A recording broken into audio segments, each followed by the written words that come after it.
Well, here we are, not in the same room. Once again, here we are.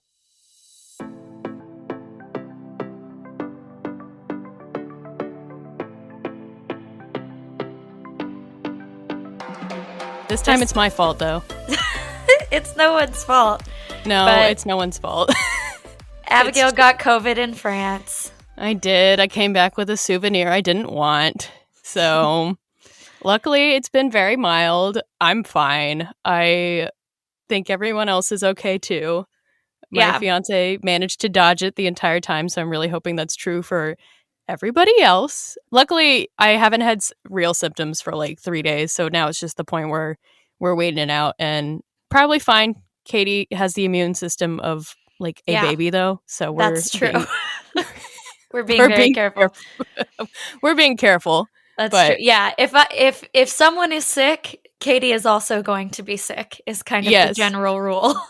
That is what we have learned. Yeah. So even though I have reached the whatever the CDC says at this point, we're being careful. But yeah, because I leave, as we're recording this, I leave for New Orleans in like 2 days. And that is a very expensive, non-refundable hotel room. So yes, I'm not going to be the one to give Katey COVID. If somebody else does, it's not on me. So. Exactly. If I get it in New Orleans, so be it. That's fine with me. That's kind of how I felt this time. I was like, well, it's been a while since I had it. You know, I'm not too surprised. It is what it is. It's so funny, too, because when the tour director was picking up me in Austin from the airport, one of the first things she said to us was, I'd had 30 people on my last trip get it. They're dropping like flies. And I was just like, no. Okay, cool. Great. Well, this is the first time we've actually had a conversation since you got back. So I don't want to derail this entire episode with how was France, because that's like a conversation over drinks for a later date. I know. But for the people, how was France? The TLDR version. The TLDR version is France was great, but it was definitely work. For those who maybe didn't understand when we were talking about it last, I went on a work trip with my fiance, and we were kind of hosting. So I work for an alumni association, and they organize these trips. And if there are enough people that go on them, they send a host. So we were on a river cruise, where the average age of everyone there was probably about 65. It was very fun. Everyone was very lovely. We saw basically the entirety of Normandy, which I'm an idiot, and I thought it was one city in France. Turns out it's like a state. So I'm a dumbass, but that's news to me. So okay, everyone else I've told that too has been like, "Well, that's news." And so geography is not my strong suit. Geography and history, like I like history. I just don't. The facts slip right through my brain. But we saw a lot of things. It was very much a go sort of trip. I didn't cry out of homesickness until the 5th day, which was. That's pretty good. It was pretty good, and I was just very, very tired. It was a lot of fun, but it was very much one of those trips where it's like, go. Very similar to you in the Galapagos, where it's like you wake up and you immediately go on an excursion. Then you come back and you have lunch, and then you go on another one. And then you get back to the boat, and in the evening, and there's lectures, and then you have dinner, and dinner lasts like 2.5 hours, and then you go to bed. So it was like that for like 7 days straight, which makes me a little crazy. I'm not very well traveled, and so this is my first time in Europe. This is my first time like out of the country for a long period of time. When I've gone out of the country, it's just been to Mexico, and when you live in Texas, it kind of almost doesn't count because it's just right there. It's like going to another state. Like everybody who lives in Texas has gone to Mexico at some point. And so this one was very much just like I was less prepared for it than I think I thought I was. And so Austin was like, the one night I cried, which again, I lasted longer than I thought I would. But the night I cried, it was when it was after we did all the D-Day tour stuff, which was really amazing and really emotional. And I'm really glad I got to do that. Like we went to the National Cemetery and Omaha Beach and then a museum nearby. And it was really amazing. And I really like World War II history. So that was really cool. To kind of go to all these places and see it. And then we were docked in this little village, and Austin wanted to get off and like walk around after dinner. And I was like, okay, cool. But like, I'm not going to last very long. I'm really tired. And then we sat down at a cafe, and he kind of does what he does here at home, which is like, we're going to stay for one drink. And then it turns into like drinking like 3 dishes. And I'm just Right. like, I have to go to bed. And then, so yeah, that was the night I cried because I just wanted to be home, and I missed the dogs, and I missed my Yeah. routine, and I missed not feeling like full because all the meals were fucking huge. So, Right. you know, Right. It's like sensory overload being on those types of trips too, where it's just like there's like so much stimulation in like every single way.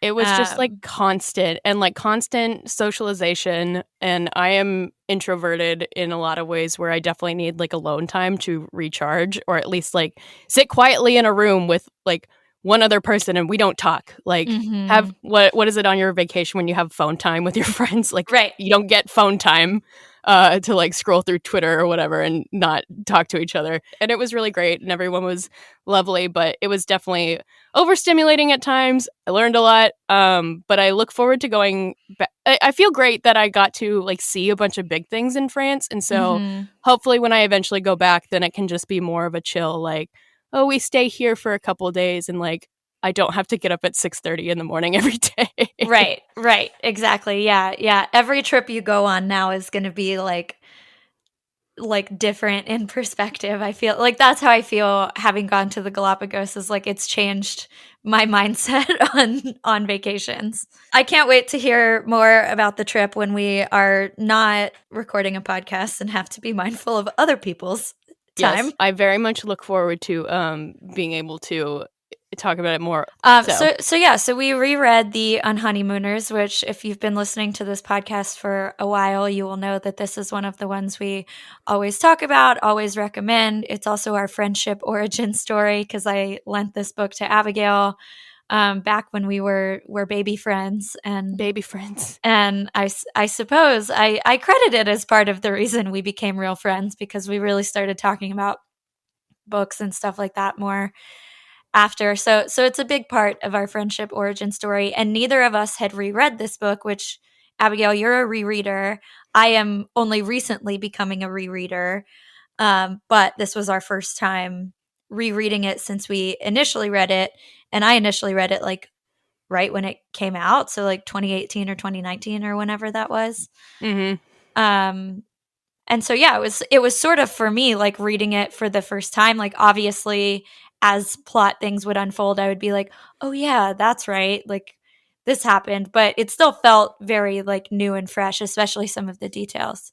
Yeah, I was reminded of some things I had definitely forgotten about, which I usually have an extremely painfully good memory, to where I remember, one, every single thing that has ever happened to me, and then two, when I do reread a book, it is not to refresh anything. It is just for the enjoyment of, I remember this book and I really liked it. Like, I Right. will remember specific lines from a book, and if I skim past it on the page, I will go back and reread it because I know I missed a certain line. I'm an annoying rereader. It's really obnoxious. But this one, it had been a while since I had reread it. I maybe reread it once after that initial read, but I think it had been at least like 2.5 years. So it had been a while.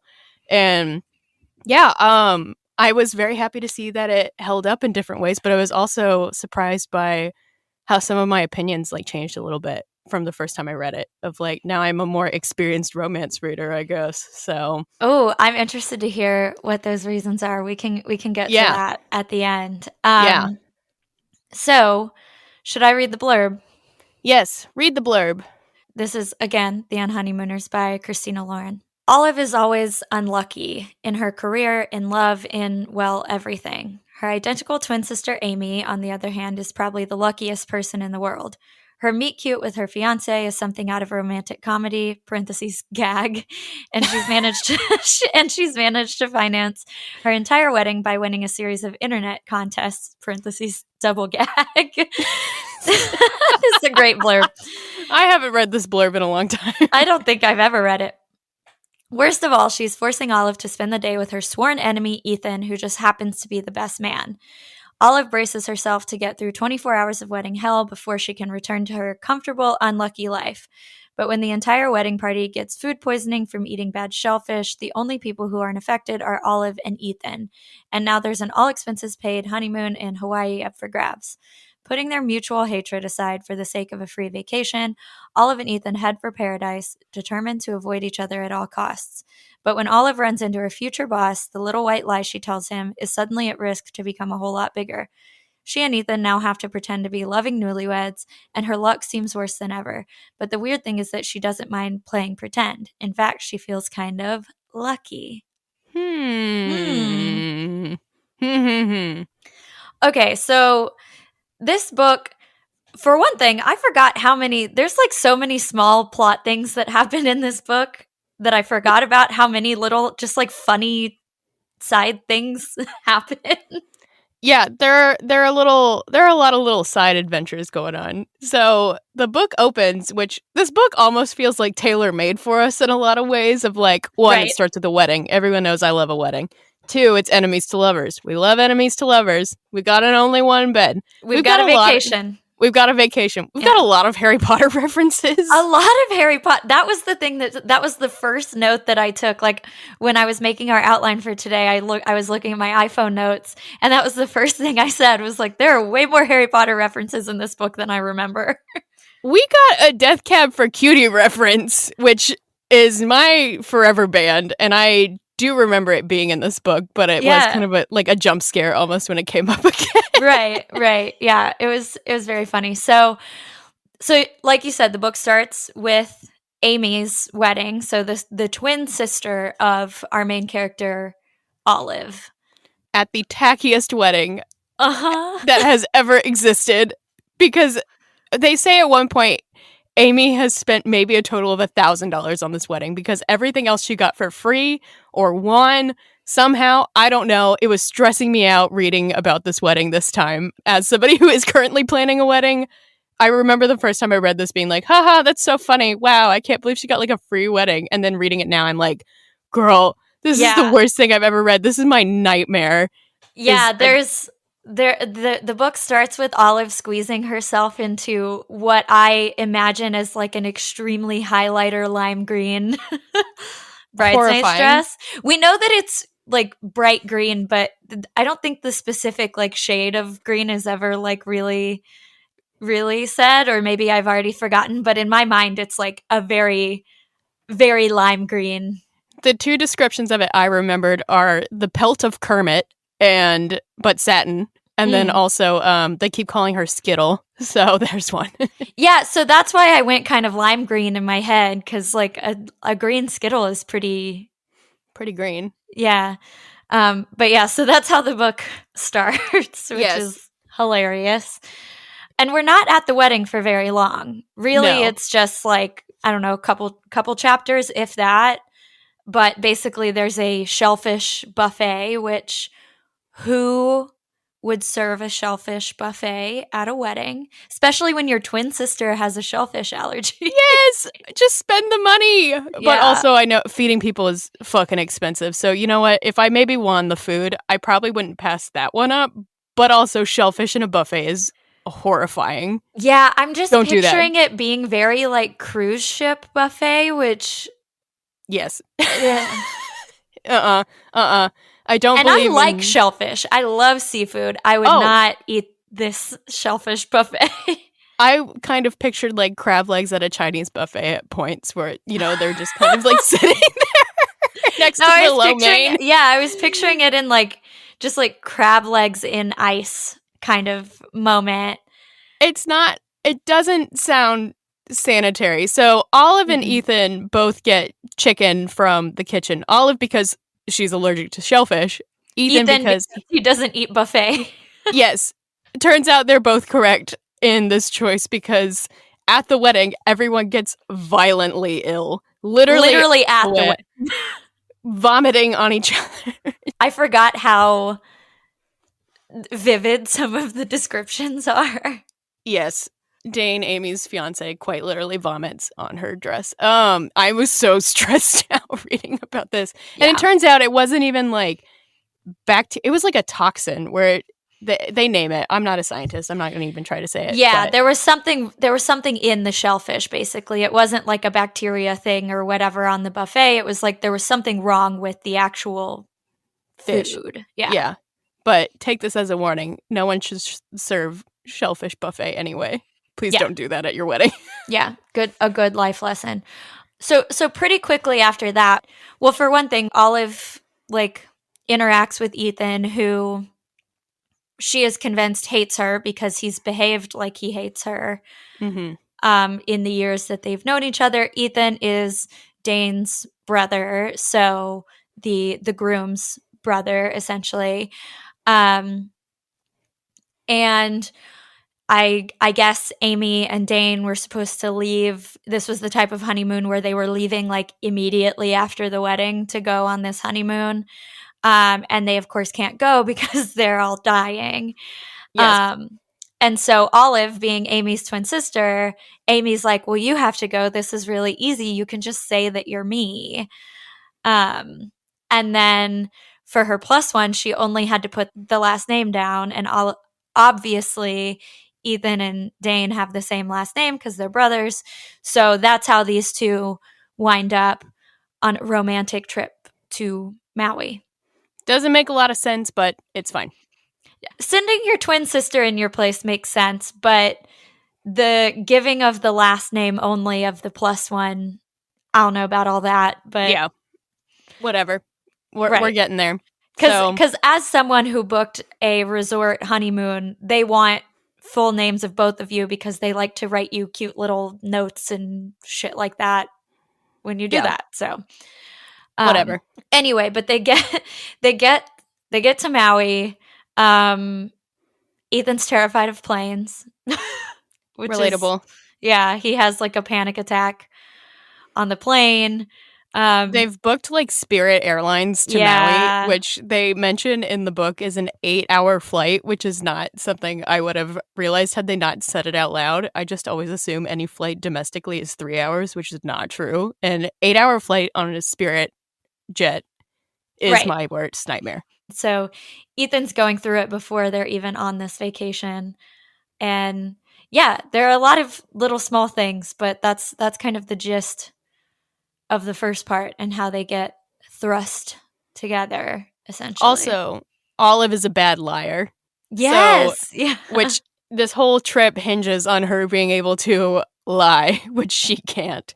So she's acting like a maniac, trying to play off that she's Amy and that they're married. And they just kind of assume that they're just going to have to do it while they're like checking in. And then they can kind of like go their separate ways and do whatever they want.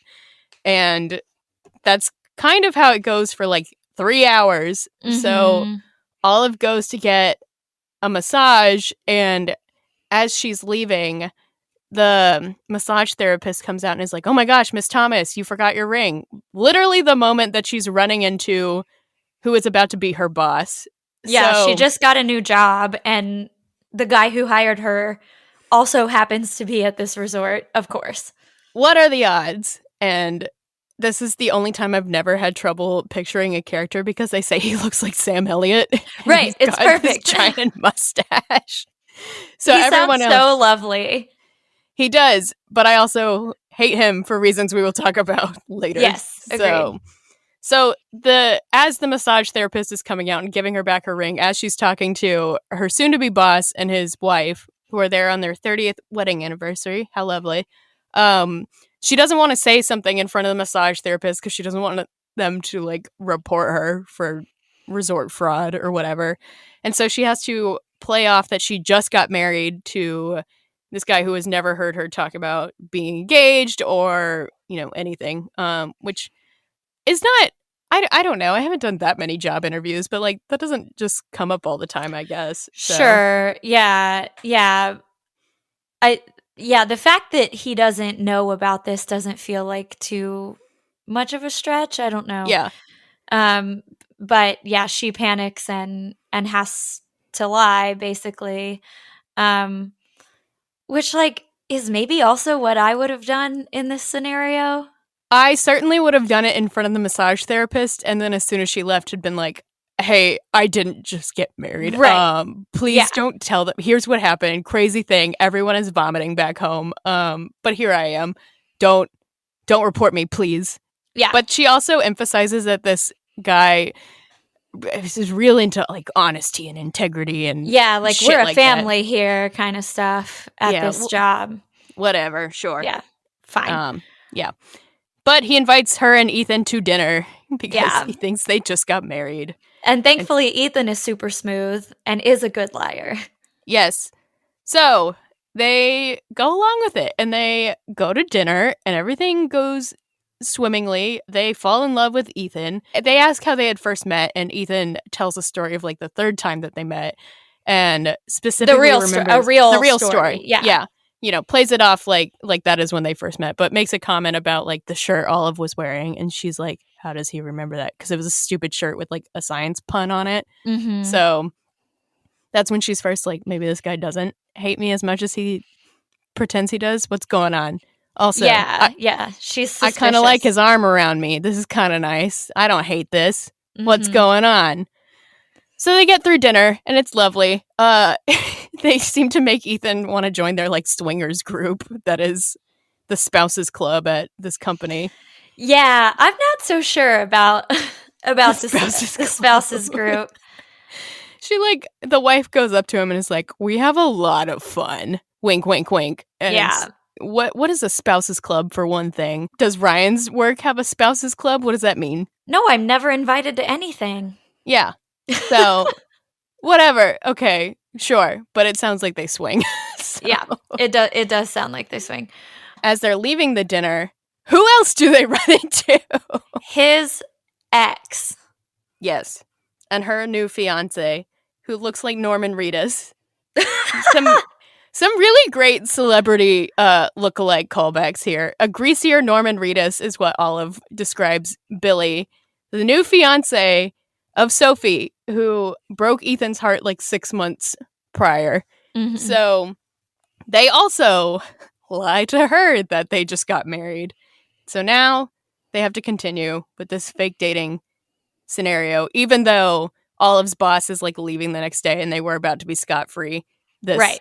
Sophie and greasy Daryl Dixon are here now. So then what happens for like a lot of the middle stretch of the book is just all the shenanigans that come along with being at an all-inclusive resort that your ex is at, which means, of course, everything they do, they end up with or around Ethan's ex. The first thing being snuba, which is apparently a combination of snorkeling and scuba diving. Sure. Never heard of that. Yeah, so they decide to go on this excursion because, you know, that's a thing you can do on all-inclusive resorts. You can book these little day-long things or whatever. And they kind of had this original plan that they were just going to do what each of them wanted to do, but it so happens that they both wanted to snuba. So they do this, and who is in the van to go to the boat to snuba? But obviously Sophie and her greasy man. So they end up on this like tiny little boat with Ethan's ex. So they have to continue to be very like flirty and touchy. And at one point, Olive is sitting in Ethan's lap and she's like, oh, this is okay. Yeah, this guy's muscly. Interesting. Fascinating. Yeah. And is this the part where Sophie and her fiance start just like wildly making out on the boat? I think that's the section. They're like always making out. They're making out in the bus on the way to the boat. They're making out on the boat. This is also where we find out where Sophie met him, which is in the aisle of a grocery store where he's the manager. Mm-hmm. So he was stocking school supplies. It's all a little weird. It's a lot. There's a lot going on there. But they get through their snuba-ing. They actually have some nice moments snuba-ing together. And then they have to go change clothes in the bathroom together. Shenanigans continue to ensue. They trip on each other and land on top of each other naked because, of course. Like, obviously. That has to happen. Of course. So, you know, that they get through it, though. They get through it. They get home. I think is it the next day that they go paintballing. Yeah, it's shortly after that because they wake up one day, whether it's the next day or like soon thereafter, it's raining. And so they're like, what the hell can we do in the rain? And I guess paintball is one of those things. Not what I would pick. Not at all. No. I have not played paintball since I was like 16 years old, nor will I ever do it again. I have never gone to paintball, and this is not the time you're going to force me to do it. One, I don't like to do things I'm bad at.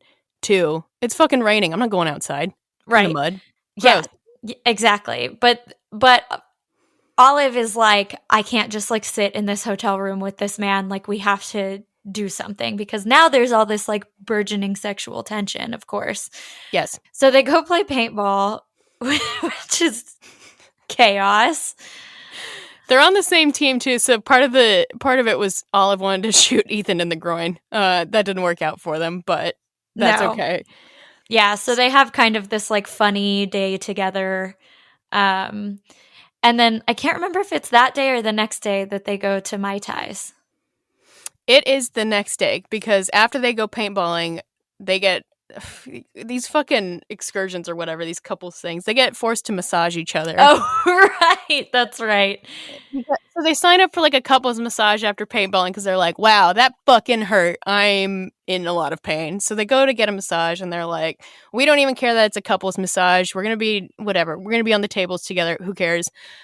It's fine. It's worth it. And then they get there and they're like, actually, we're going to teach you guys to massage each other, which, what a fucking ripoff. I would be mad if I showed up, even with my fiance. I would be so mad. No, I didn't want to work. Absolutely not. Even if I was not fake dating somebody at that point and I had signed up for a couple's massage and I have to massage? No. Absolutely not. Yeah. Absolutely not. I'd be mad. Agreed. But Ethan massages Olive. She enjoys it. It's even more sexual tension. And then the next day, they're like, hey, we don't really hate each other. Let's hang out. Let's hang out. And so they decide to rent a car and drive up the coast. And this is where we get our death cab needle drop. Yes. Yeah. Which I was trying to think of what song they're listening to. And it is almost certainly Soul Meets Body, which is not a deep cut whatsoever. But it is a great driving song. So there's my take on that. But they end the night where Ethan's like, I want to get drunk. Yeah, just like, out of the blue, he's like, I'm going to get fucking wasted tonight. Do you want to? And Olive's like, not really, but like, I support you. Yeah. Which, one, I'm like, why don't they just go back to the resort so they can both drink? Right. But they don't. They go to, I think it's called Cheeseburger Maui's. Something like that. Something like that. Basically a Margaritaville, in my mind. Yeah, that's how I was picturing it too. And they have $1.99 Mai Tais, which sounds very dangerous and also like I'm going to throw up. It sounds like bright red gasoline, but yes. I would drink them. So yep. That's fine. You know, you're going to get me on something that's $2. That's how life is. So. Yeah. So Ethan gets very, very drunk, makes friends with everyone in the restaurant. A friendly drunk. We love a friendly drunk. I love it. But then he starts getting like a little like sappy with Olive, and Olive's like, what the fuck is wrong with you? Like, why are you acting so weird? Yes. He starts to kind of make little comments of like, I've never hated you or what, like very leading comments of what's going on. And then all of their sexual tension has now built up to where Ethan drunkenly kisses her in their hotel room. Yes. And it's all very hot. Yes. And then they sleep together in bed. They don't sleep together, but they sleep next to each other. They sleep in the same bed because at this point, Olive has been sleeping in the bed and Ethan has been sleeping like on the couch in their suite. And Olive's like, oh, he's so drunk. Like he needs a comfortable bed. Like it's fine. We'll just both sleep in the bed. Yeah, and so they like cuddle and stuff. Also, this is at page 220. We both read print copies, didn't we?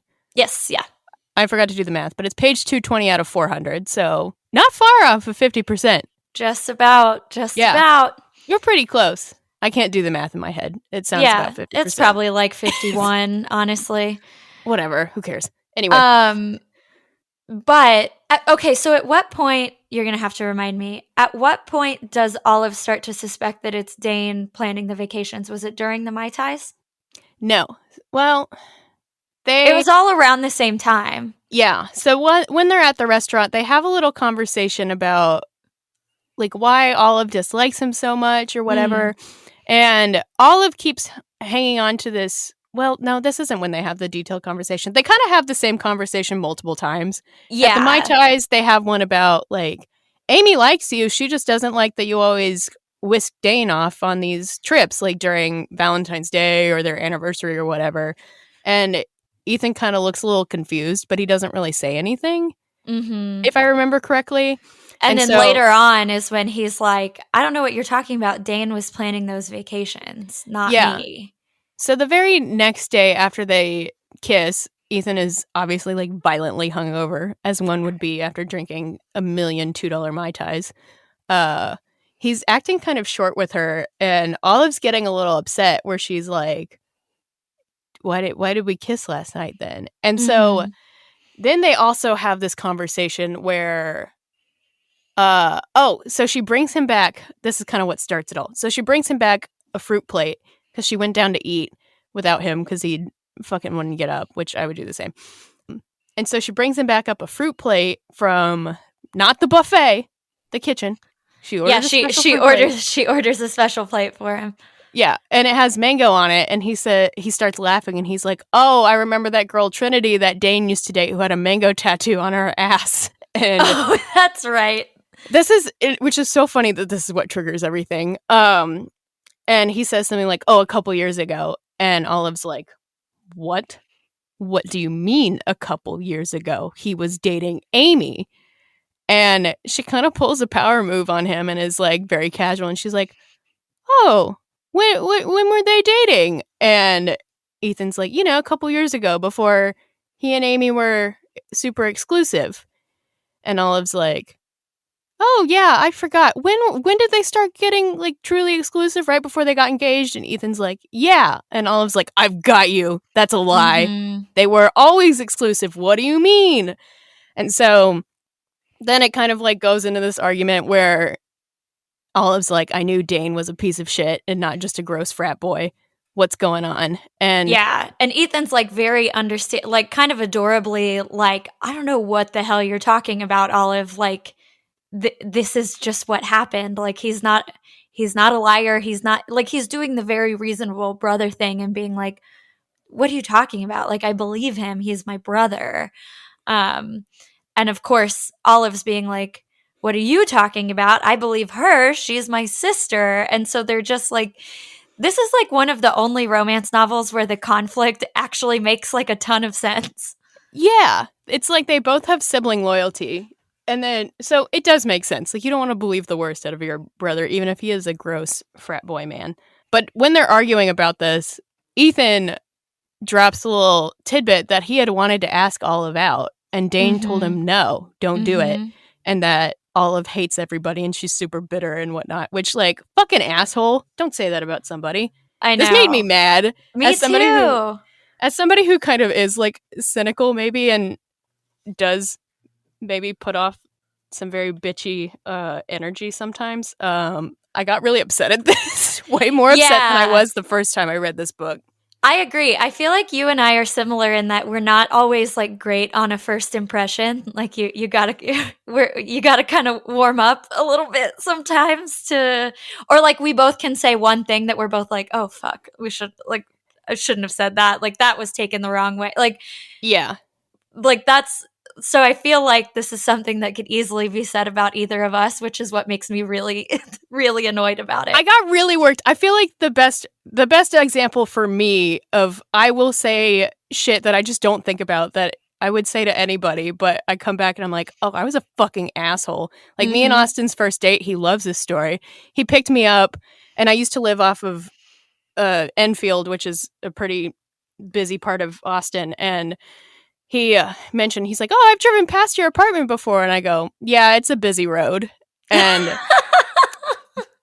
didn't think for a second about it. And then a few months later when he told me that story, he was like, "So I thought our date was not going very well." And I was like, "I didn't think about that at all." See, that's so funny because that's totally what I would have said. And even you just telling me this story, I'm like, yeah, it is a busy road. Yeah. was just making small talk. So anyway, the short answer is, yeah. The short answer is Abigail and I can relate to Olive, who maybe does not always give a good first impression, and so we both felt very defensive of her. If you meet us in real life, I promise we're nice. We just might say something wrong. We just have social anxiety. We speak without thinking often. We should put in work with that. Will we? No, we won't. But there's no filter. I don't have it. It's fine. It's fine. We're moving past it. I don't have one. No. If it's in my brain, it comes out of my mouth. There's nothing stopping it. Nope. Too bad. Anyway. So they're fighting and like kind of revealing, like Ethan's revealing that he wanted to ask her out. Olive's like, well, that's probably fucking because Dane didn't want like you to blow up his spot, and he knew that you would if we dated. And so they're just like going back and forth about this, where it doesn't really go anywhere because they're both just defending their sibling, which again completely makes sense. So Olive kicks Ethan out, and she's like, okay, I'm not going to call Amy, but I'm going to deal with this later. But I'm not going to call her. Don't worry, whatever. And Ethan comes back, and they talk, and finally they're like, Olive is like, do you remember we kissed last night? And he's like, yeah.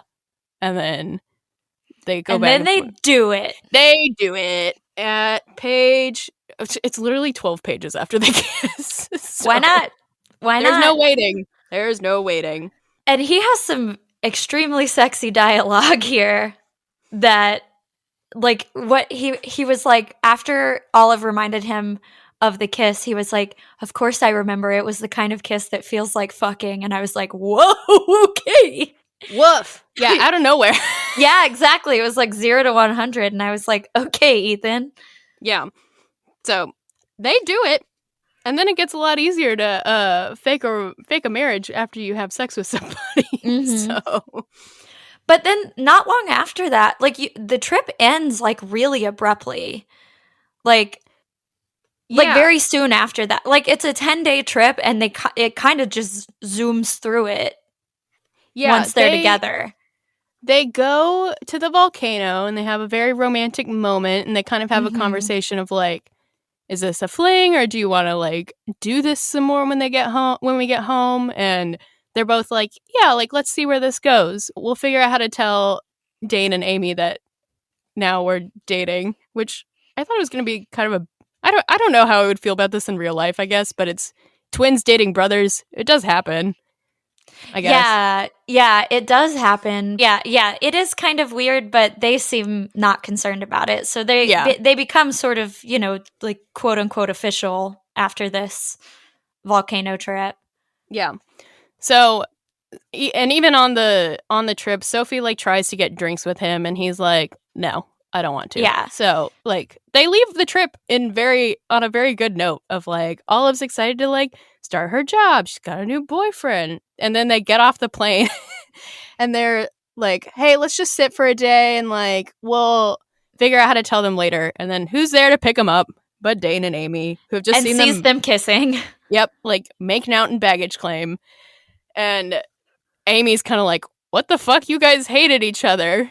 And they were like, not really. It turns out we did it. Yeah.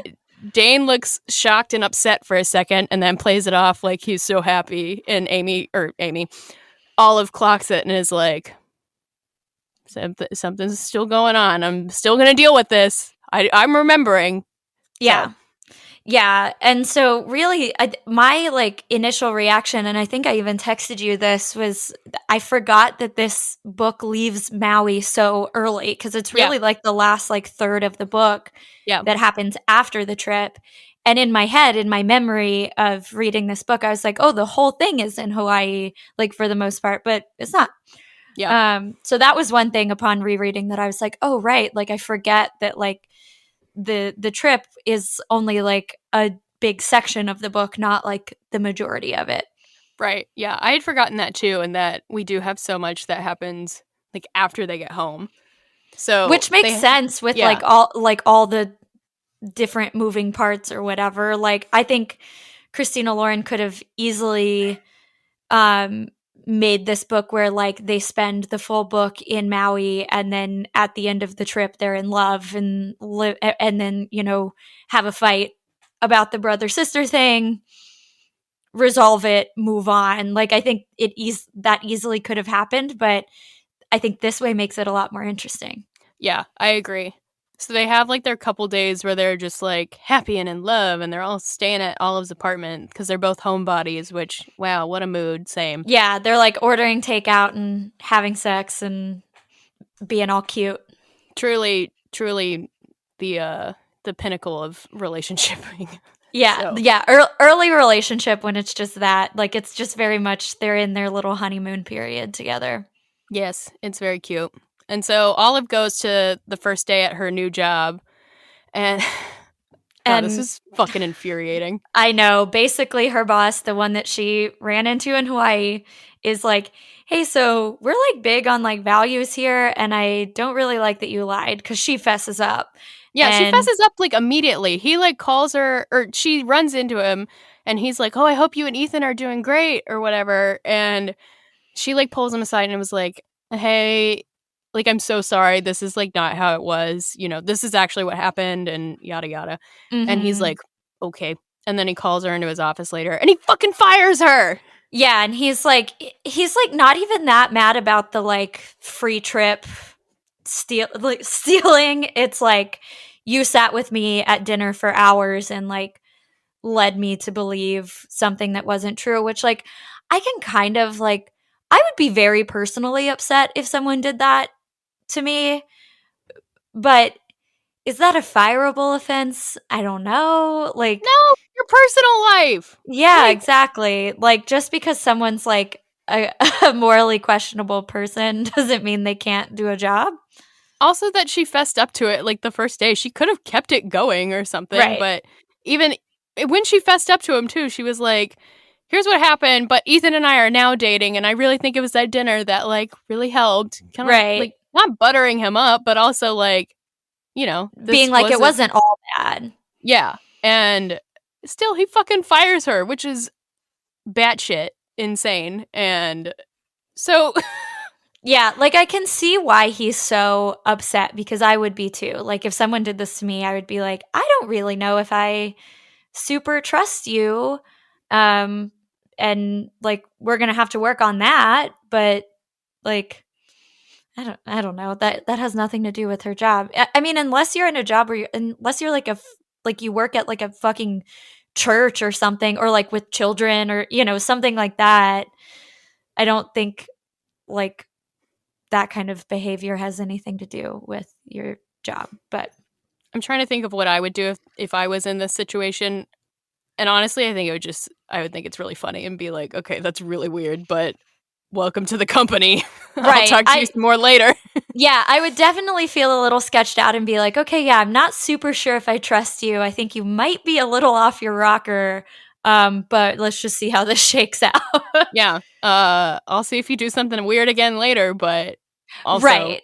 I think I would like have my eye on that person and be like, let's just see if anything weird like that was outside of work, if anything weird goes down at work. And maybe I would say that. Maybe I'd be like, look, that's your own personal life, but if you pull any weird shit here, you're out. You know, Yeah. like I think that's probably how I would handle it. I don't know. This is not a situation we will find ourselves in probably ever. So doesn't matter. No. My college students get into weird shenanigans, but nothing like this. Not being fake married in front of you. Yeah. No. Not. I've caught them in some lies, but it's usually about why they haven't done something. Yeah. So basically after this, like Olive is like hella depressed for good reason. Yeah. Yeah. Like going, because she was really looking forward to this job. She'd been unemployed for a couple months, and she's very passionate about this company's like flu vaccine or something. I don't know. Yeah. She works in some sort of like healthcare adjacent sciencey thing. Yeah, whatever.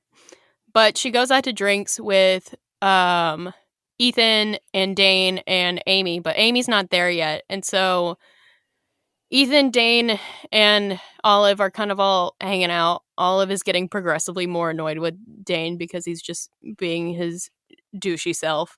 And Ethan gets up to go to the bathroom, and while Ethan is gone, Dane starts talking to her, and they both kind of like look at each other like, I know you know something, whatever. We're gonna, Olive is still like, I'm gonna let it go. You know, Amy's smart. Maybe they did have an open relationship and she just didn't tell me, you know, we're very close. I find that hard to believe, but you know, I'm going to stay out of it. I haven't seen anything concrete. Right. And like, I feel like if you're in this scenario, you just want to believe the best in everyone. Like, you don't want to think that your sister is like now married to this like evil person. Like, right. And then while Ethan is in the bathroom, Dane is like, hey, y'all are twins if you ever want to mix it up. And she's like, what the fuck? Yeah. So, which, oh my God. Ugh. So it's like the first concrete proof that Dane is an asshole. And then Olive tries to tell Ethan about this, and Ethan does not believe her. He's like, you misheard him, whatever. This is like after she left the restaurant. Like, this is all later on. And they're arguing about it. And like Ethan just keeps being like, I'm sure you misunderstood. Like, I'm sure that's not true. And basically Olive is just like, at what point are you going to like believe me that I'm telling the truth? Like, this is bullshit.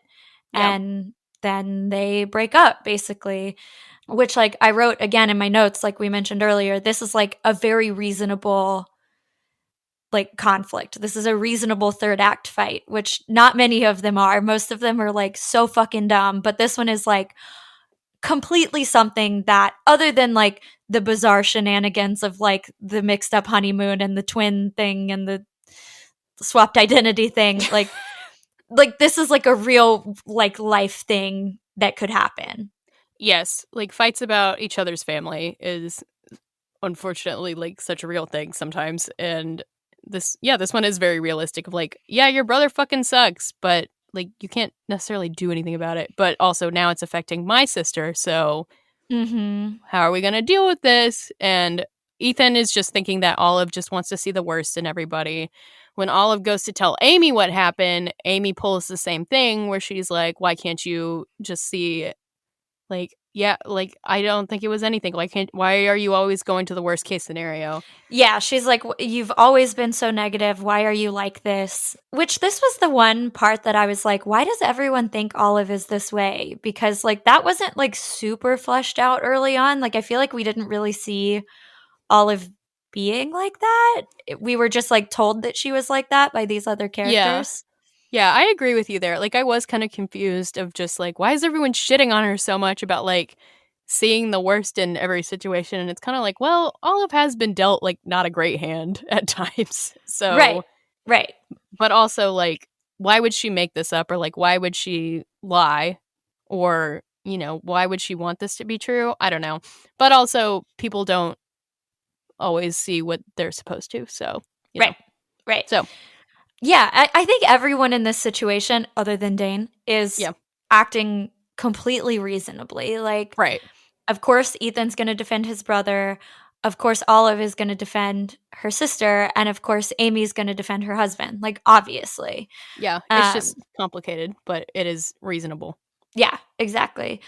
And so then there's basically Olive trying to get her life back together. Her and Amy are from this like big Hispanic family.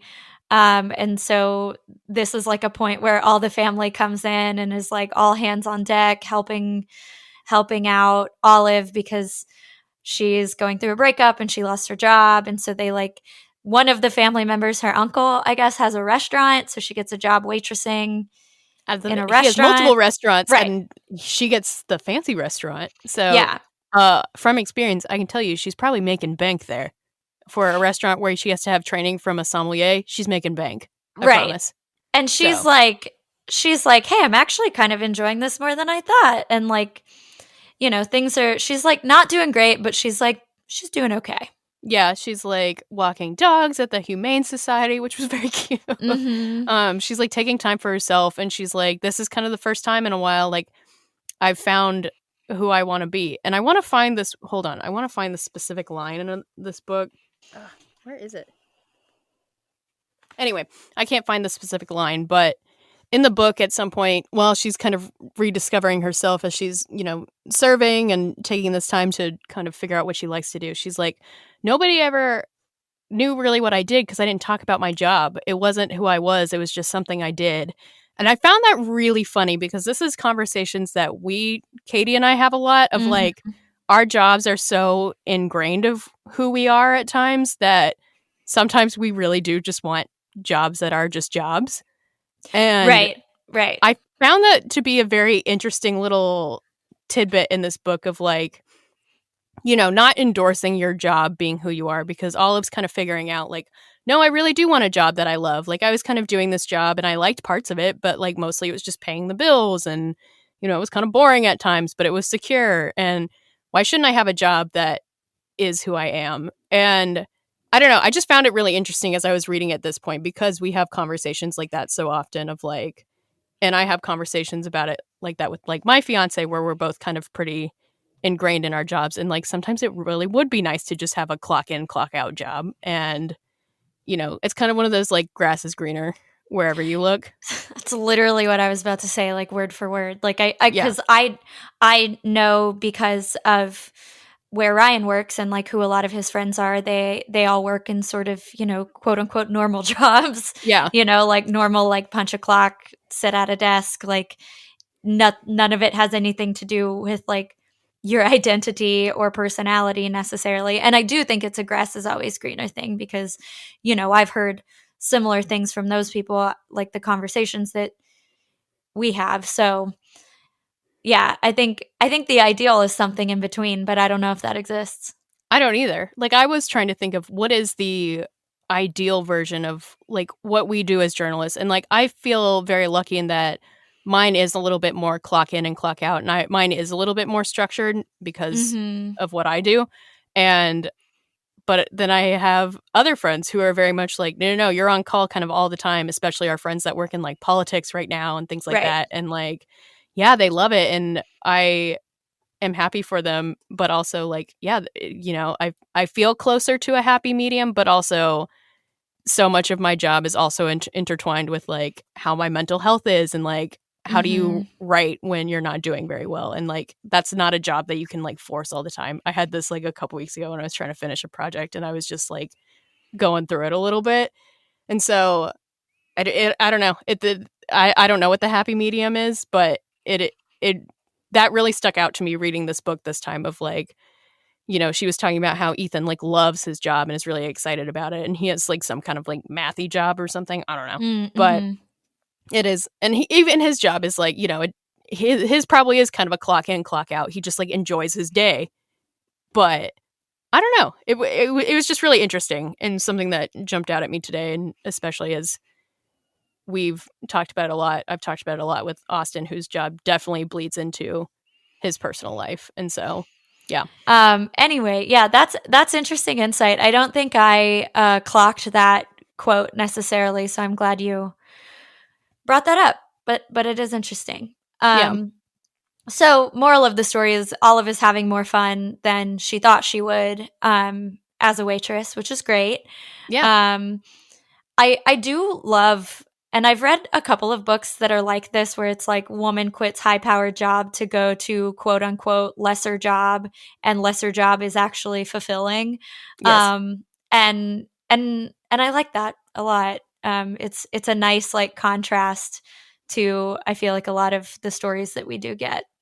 Except in Happy Place, it made us very uncomfy. So yeah, I think that one made me uncomfortable just because of how much school she had to go to. I know, and how much debt and etc. And yeah. I'm very, very, very happy for Harriet, and I hope she is. Because honestly, that sounds like a dream. You quit and go live in Minnesota, and I think it was Montana. Montana. Oh my god, this one's in Minnesota. Yes, this one is in Minnesota. A different M state. But quitting your job that is very stressful to go live in Montana with your hot fiance who makes $60,000 tables, and you get to go run a pottery studio. That sounds great. Yeah, that sounds great. The doing that after med school and med school debt is what stresses me out, but it's not my life. It's not my life, but yes, that sent us into a tailspin. But yes, Olive's enjoying waitressing. She's missing Ethan, but she's okay. She's really missing Amy. she's really missing Amy because the two of them have not spoken really since Olive tried to be like, yo, your Dane might husband suck. sucks. Yeah. They've like texted a little bit, but they haven't talked on the phone. They haven't seen each other, and it's been like weeks. And then Amy calls her out of the blue, and Olive's like, oh shit, she hasn't called me since this all went down. Like something is happening. Yeah. And something is happening because Amy went through Dane's phone. Dane left the house without his phone, and I'm like, cheaters are so stupid. Cheaters. Look at Scandival. Cheaters are Exactly. stupid. Cheaters are stupid. Don't leave the evidence on your phone. Oh my God. Cheaters are dumb. Yeah, but so he left his phone. Yeah, he left his phone behind, and she goes through it and finds the names of all these women, and then she like shares the contacts of those women with herself and calls them all up. Yep. And so she invites Olive over and to eat lasagna and watch a movie, which also sounds great. And so they make up. There's a very funny moment where Dane comes home while Olive is there and says, oh, hey, Olive. And she just goes, go to hell, Dane. And that's it. Love that. Yeah. So, and then the women start arriving. Yeah.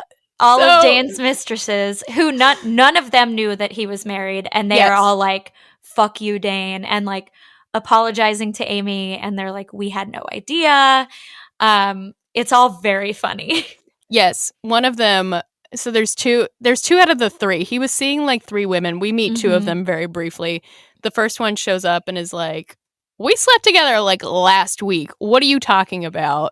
And then she leaves. She's upset, which like I would be upset too if I found out I was somebody's side piece and I had no idea. Totally. And then the second one is like, we haven't been together in months or whatever, but it was months ago. So yeah. And Dane's still like cheating.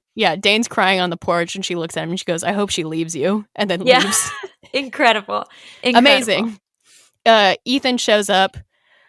Olive is like, take Dane with you. I don't want to talk to you right now. I'm still very upset that you didn't believe me. Ethan's like, I fucked up. I should have believed her. And Olive's like, we're gonna have sister time. We're gonna go.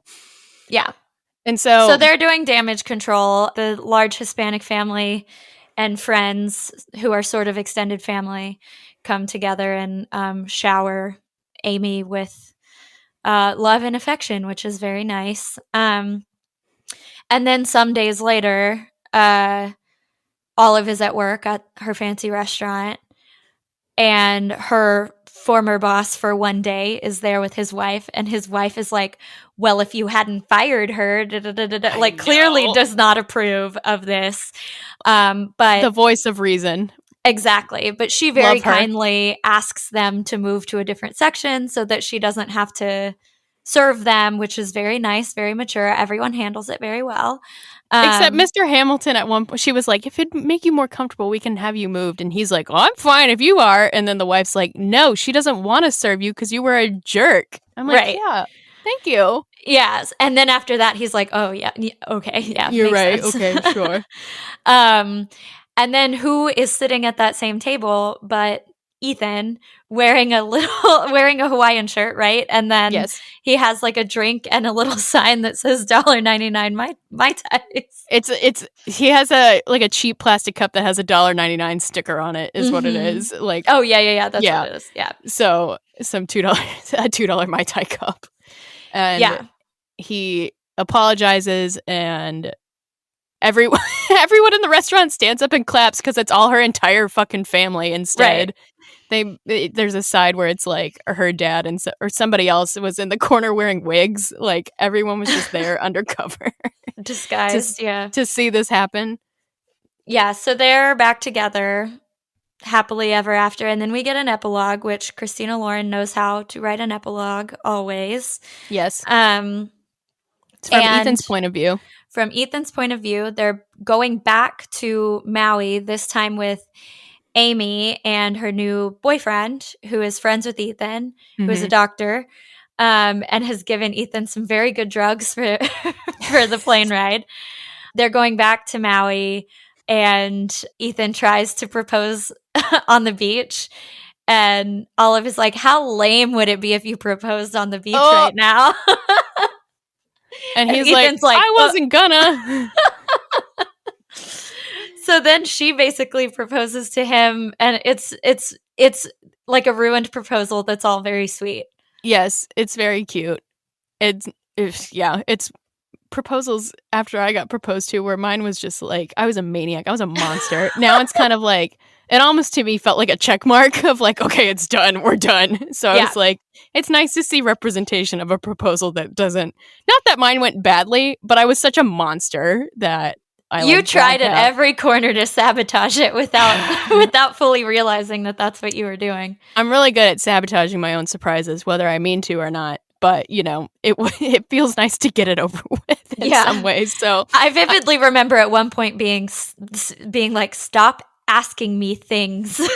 Yeah, well, stop saying things to me. Part of it is Austin's fault. We'll tell that story someday. That's a story for another time. Yeah, someday. But whatever. But okay, so we just learned today that there is a mini sequel to this book that is audio only.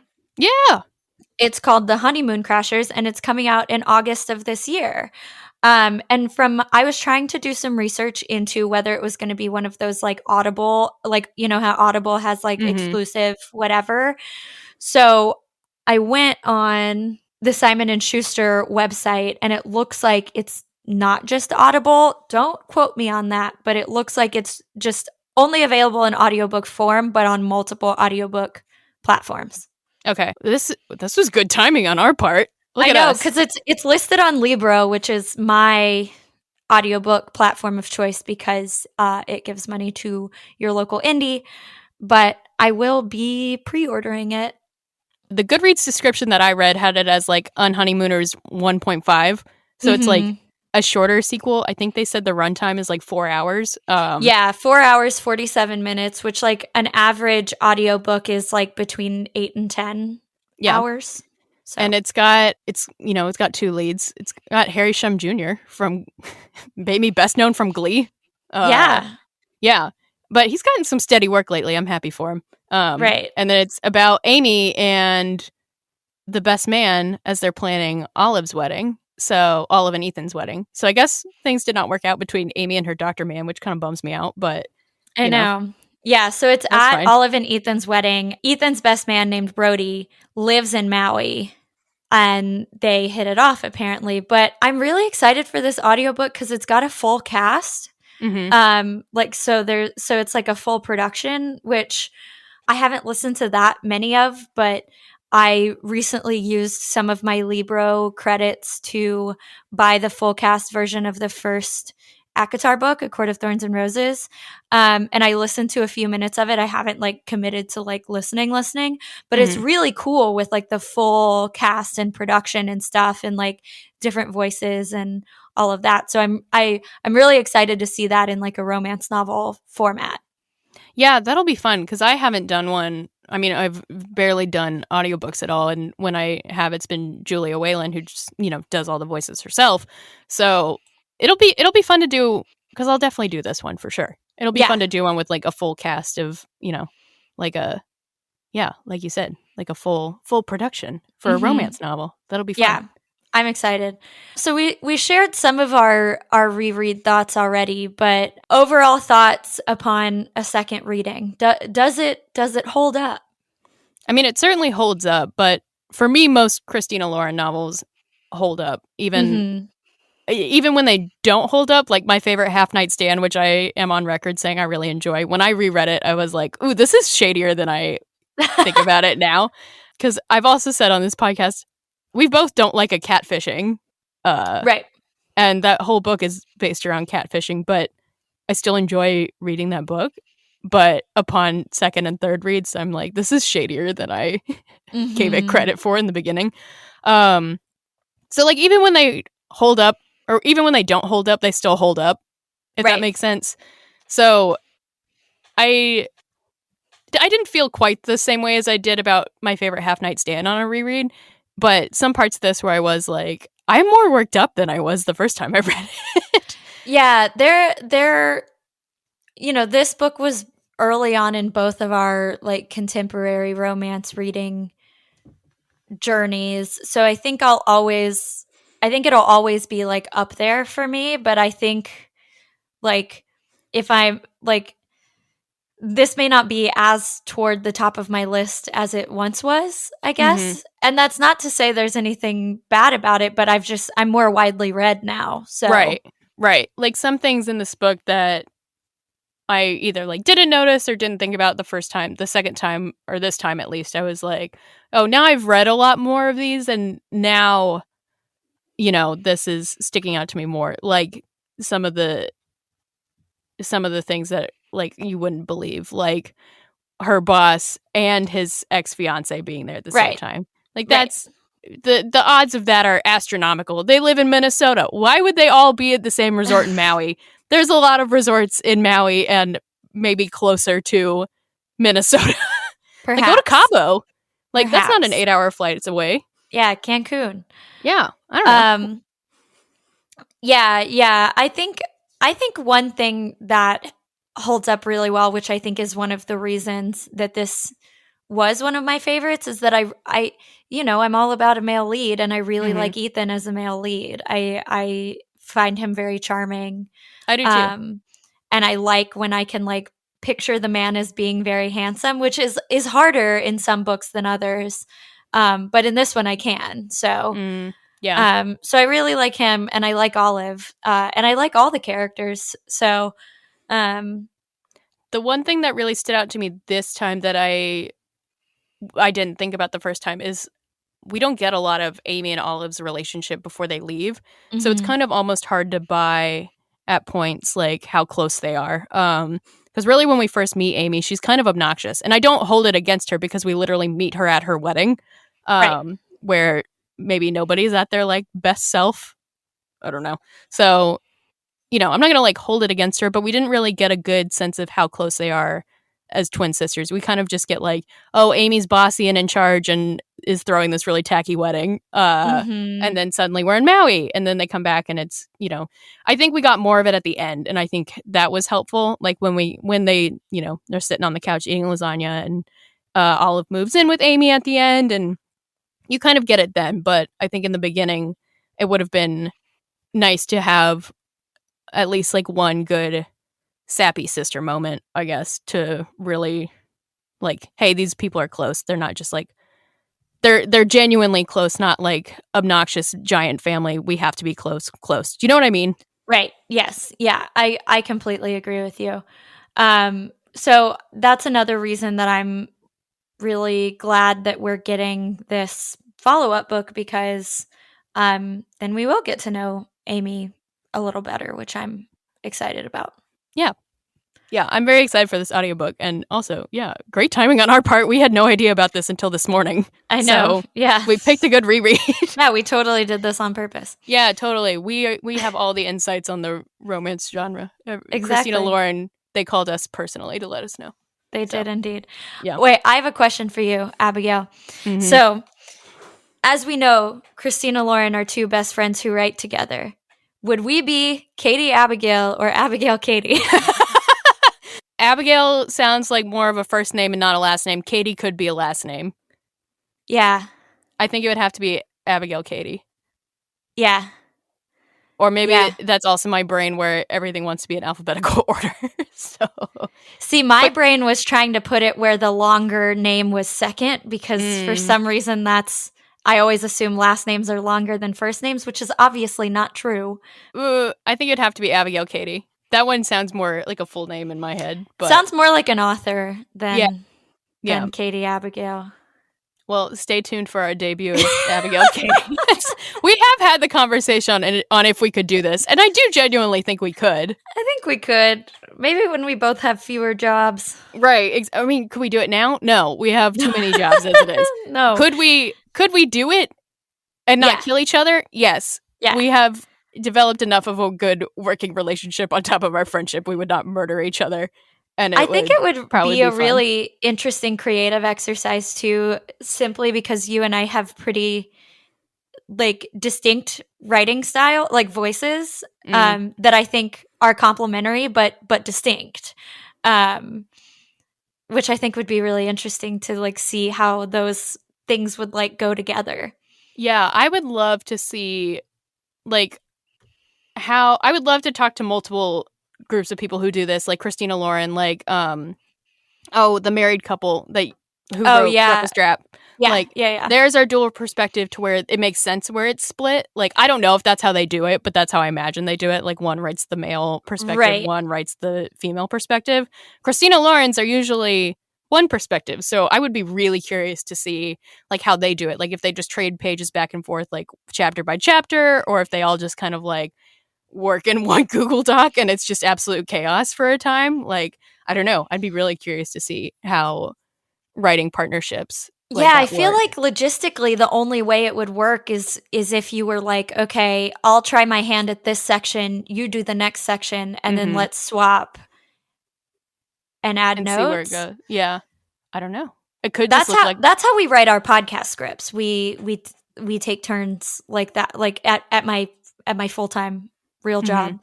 That's I'm like, okay, I'll do episode 1, you do episode 2, and then let's trade. Mm. Um so I don't know. But Christina I Lauren, would come also on the be pod. curious. Yeah. Yeah, Come please. tell us how you do it, please. That would be great. Yeah. Well, Um well, what are you reading right now? oh, We're both out of our slump. yeah, we are certainly out of our slump and Have the boomeranged in the other direction. oh. After finishing when I was reading Unhoneymooners, I was in the middle of 4 books, which I don't stack reads on top of each other. I can't focus. So Yeah, that's a normal thing for me. That's not a normal thing for it's you. very abnormal for me. So I started every summer after while I was on the plane to France. And I think I maybe got 100 pages into it. And then while I was in France, as I've established, had no free time, so I didn't get to read. But while I was there, we spent a lot of time on buses. And so, Mm.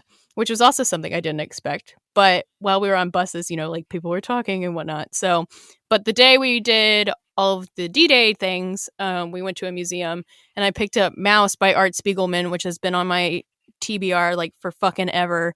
It's a graphic novel for those not familiar. It won the Pulitzer in the 90s. And it's about Art Spiegelman's dad, who's a Holocaust survivor. I've read parts of it. I took this class about comic books when I was in school, and I loved that class. At one point in my life, I wanted to be a cartoonist, and unfortunately, I can't draw, but I did put work into trying to figure out how to do it. This was when I was really young.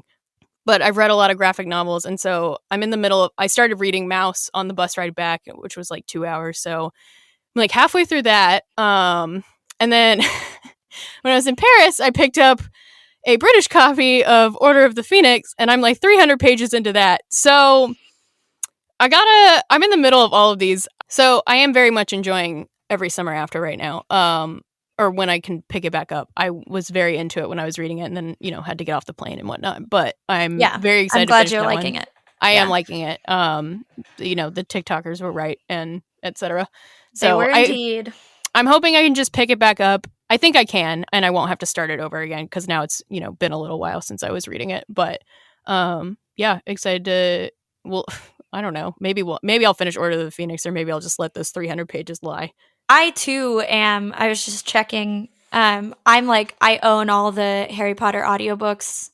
And so I'm always in a constant state of re-listening, just if I'm like cleaning the house or whatever. And I'm like, I don't feel like listening to this like memoir or whatever that's kind of heavy. Like, let me just put on Harry Potter. So I too am reading Order of the Phoenix, but I have been reading Order of the Wow. Phoenix since like November because So I'll listen to like 10 minutes of it a week, if right. that. So It's been a while since I've reread a Harry Potter, so I don't know. I just was on the plane and I had to pack that one in my backpack because it was like fucking 5 inches thick. giant, yeah. Yeah. It wasn't my smartest purchase, perhaps, but it was. Yeah.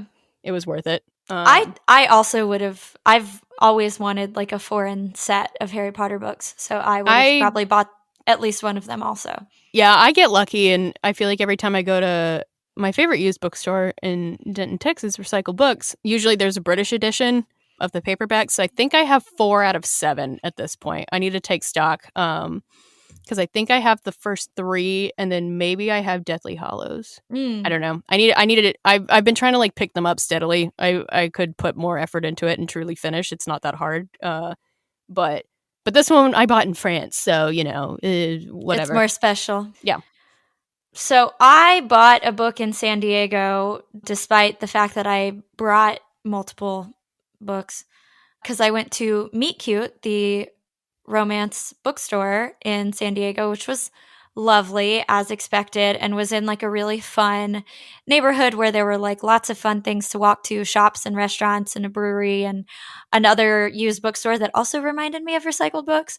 Oh. But I had a really nice day, but I picked up this book called The Book Proposal, which is a rom-com, which I did not really like it. I'm very 50-50 on it. I liked it enough to finish it, but at the end I was like, eh. So it was a book. It was very funny, which I think is what kept me reading. Like, the author is clearly a very funny person because a lot of the dialogue, like, there were several things that I, like, legit laughed out loud. So it was charming. I finished it in, like, a day. So it was good. But then I'm also reading, what else am I reading? Oh, I just, like, literally this morning picked up The Inheritances of Orchidia Divina, which I've had on my shelf for forever. And I don't know why. I was just looking at my shelf this morning and I was like, that's the one I want. So I'm like 50 pages into that. I did just finish The Collected Regrets of Clover, which was my book of the month in May. I finished it last night and I fucking cried so hard, dude. That book is so heavy, but like happy heavy. Yeah. It's like the emotional equivalent of Ted Lasso, where you're like, this is really uplifting, but I feel a lot of things happening inside of me right now. This is the one about the death doula, right? Mm-hmm, yeah. mm-hmm. So I feel just generally emotionally fragile since You're Losing Me came out. Yeah, so yeah. I feel like I have to tamper my expectations for emotion right now. Yeah, wait on I do really, really want you to read this book because I really loved it, but it did, like, I was even kind of like this morning kind of fucked up after like finishing the book because it was just like, it was a lot. Yeah. But it was really, really, really good. I could probably do, well, after I finish Every Summer After. I gotta, like, maybe I should finish Mouse, which is very fucking heavy. Right. For obvious reasons. And then Every Summer After. And then I can do another heavy. So, yeah, maybe that'll be my plan. And we're coming into prime pool reading season. I am so fucking pumped. So my reading is about to increase probably exponentially because what do you do when it's 1,000,000 degrees besides sit by the pool and read? That's kind of all I did last summer. So yeah, I'm already in that. I've read like 4 books in the past week, so I'm already there. Yeah. I'm also listening to Beach Read, which is lovely. Instead of rereading it, I decided to listen to it. So I'm like kind of poking away at that, like very slowly. I downloaded it because I had to have some dental work done and I needed something calming to listen to during the dental work. And it worked. It was actually like the perfect thing to listen to. So recommend. And then I'm finally, since I will be officially done with classes like starting this week, I'm done with teaching until July. I have a month free, which means my reward is finally reading the last ACOTAR book, A Court of Silver Flames. Oh boy. So I'm going to dive into that. I've been saving it because I know I'm going to hyperfixate on it and only do that for a few days. So after I get back from my New Orleans trip, that's what I'm doing. Woof. I know. I've got 8 books going right now. Because I have a few others that I'm just kind of like very slowly plugging away at, like some like I'm rereading Anne Helen Peterson's Can't Even. So there are a few that I'm just like kind of very slowly poking at. Just chipping away at them. Yeah. Mm-hmm. Yeah. For when I'm in the mood, because Can't Even is like really stressful. Like a book about burnout is very stressful to listen to, but it's very good. Yeah. So. Well, yeah. You know, we're in our prime right now, so yes, or we're about to be. Once the sun finally comes out, it's been really rainy lately, and I'm just know. really itching for a pool day, except we haven't had the weather for it lately, which is really funny. I know. It's annoying. I'm hoping it means summer will be relatively mild, though, because we've had a mild spring. So I'm hoping so, too, and it seems like it's pointing in that direction, knock on wood, but, you know. Who fucking knows? Who can ever tell? So. Anyway, we will not see you guys. You will hear us. We won't see you. Hopefully you're there. But we'll talk to y'all next time, I suppose. Yep, we have another reread coming up soon that we'll post a date for when we do It Happened One Summer with our respective menfolk. Ryan took It Happened One Summer on the plane and was openly reading it on the plane.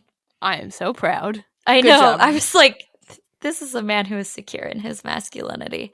I gotta get Austin's copy, and I think I'm gonna try and make him like highlight it and stuff. So we'll see if he does it. I have hardly ever seen this man read a book, so this will be a fun exercise. Ryan's a reader, and he's a close reader, which is why he's like he's like the slowest reader I know, but I don't mean that in a bad way. He like reads things very, very closely. So Austin brought one book on the boat. He did more boat reading than I did. I got mad. But his book was, of course, about like hospitality. So what a nerd. You know, I know he was a nerd. He was basically studying. So whatever. But we'll have that coming up soon and some other fun summer stuff. But yeah, thanks for joining us for a reread. This was really fun. Yeah, maybe it wasn't a reread for y'all. Maybe it was the first time. So hope you enjoyed it.